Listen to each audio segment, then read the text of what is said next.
pessoal, bem-vindos a mais um giro semanal sobre o mercado financeiro. E essa semana o tom do mercado foi dado pela inflação. Aqui no Brasil nós tivemos a divulgação do IPCA, que é o Índice de Preços ao Consumidor Amplo, a inflação oficial utilizada pelo governo, e veio com uma alta de 1,06%, um pouquinho acima daquilo que era esperado pelo mercado.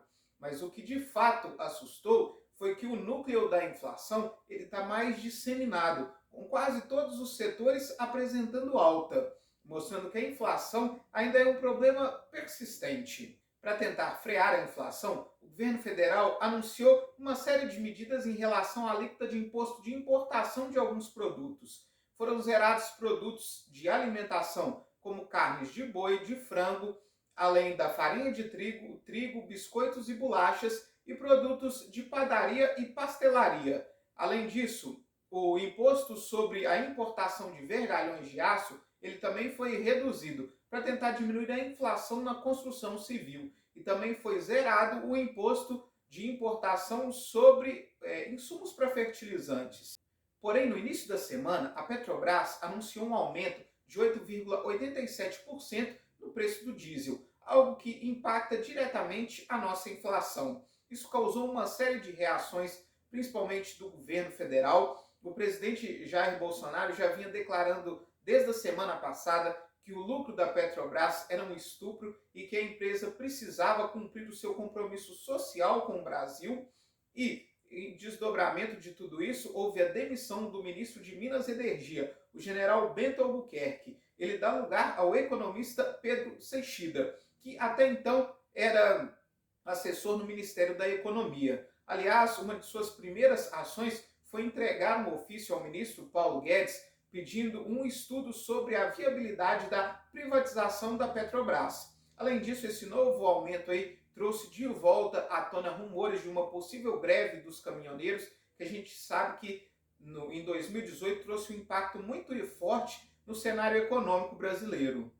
Outra medida foi que a Advocacia Geral da União entrou com uma medida no STF contra a cobrança do ICMS por parte dos estados sobre o diesel.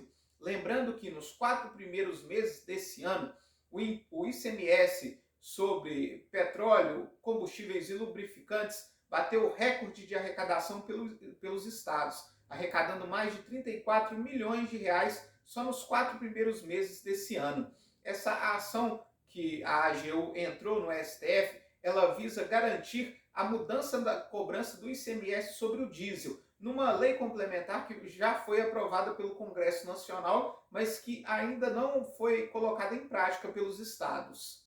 Já nos Estados Unidos, o CPI, que é a inflação ao consumidor, também veio com alta de 0,3%, um pouco acima daquilo que era esperado, se esperava 0,2%.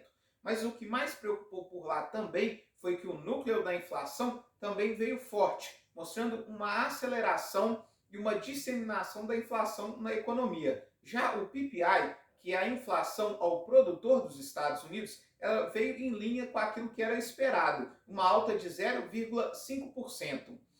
Além disso, o presidente do Banco Central norte-americano, Jerome Powell, deu uma declaração essa semana de que a subida da taxa de juros nos Estados Unidos vai seguir esse padrão de um ajuste de 0,5 ponto percentual nas 2 próximas reuniões. Os economistas vinculavam aí uma alta de 0,75% já na próxima reunião, mas isso foi descartado pelo presidente do FED. Isso animou os mercados e fez com que as bolsas subissem um pouco na quinta e sexta-feira. Lembrando que até quarta-feira as bolsas americanas elas caíram muito forte. Mesmo com a melhora a partir de quinta-feira, as bolsas americanas ainda fecharam no vermelho. O S&P 500 apresentou uma queda de 1,41%, a Nasdaq apresentou uma queda de 0,46% e o Dow Jones apresentou uma queda de 1% essa semana. Falando agora um pouco da Ásia, a Coreia do Norte anunciou essa semana o seu primeiro caso e a sua primeira morte por Covid. Além disso, o presidente Kim Jong-un anunciou um lockdown nacional para tentar frear a doença. Até então, a Coreia do Norte não havia anunciado nenhum caso de Covid, inclusive dispensou vacinas vindas de outros países porque dizia não precisar delas. Enquanto isso, na China, a Covid deu uma desacelerada, o país começou a retomar um pouco depois dos lockdowns que foram impostos nas últimas semanas e retomou o transporte de matéria-prima, o que favoreceu um pouquinho o minério de ferro, que até quarta-feira vinha em forte queda, vinha caindo mais de 15%. Mas ele encerra essa semana com uma queda de 8,43%, com a tonelada cotada aos 124 dólares e 50 centavos. Além disso, ainda falando da China, lá a inflação ao produtor deu uma desacelerada no acumulado dos últimos 12 meses, que vinha com uma alta de 8,3% e agora acumula uma alta de 8%. E a inflação ao consumidor lá nesse último mês apresentou uma alta de 2%. Essa retomada gradual da China também fez com que o petróleo subisse um pouco a partir de quinta-feira, mas ele vinha em forte queda até na quarta e encerra essa semana em leve queda de 0,96%, com o barril Brent, que é referência para a Petrobras, cotado aos 111 dólares e 36 centavos. Enquanto isso, na Europa, a tensão com a Rússia continua forte. Não bastasse a guerra contra a Ucrânia, agora a Rússia volta a sua atenção para a Finlândia, e a intenção da Finlândia e da Suécia de entrarem na OTAN. Dmitry Medvedev, que é ex-presidente da Rússia e hoje faz parte do Conselho de Segurança, ele deu uma declaração essa semana de que se caso a Finlândia levar adiante essa sua intenção de entrar na OTAN, a Rússia vai precisar responder, inclusive militarmente, a essa ameaça. Inclusive, ele cogitou a possibilidade de posicionar na fronteira entre Rússia e Finlândia os mísseis nucleares. Já aqui no Brasil, nós tivemos dois indicadores essa semana. O volume de vendas no varejo, que veio com alta de 1%, e o volume de serviços, que veio com alta de 1,7%.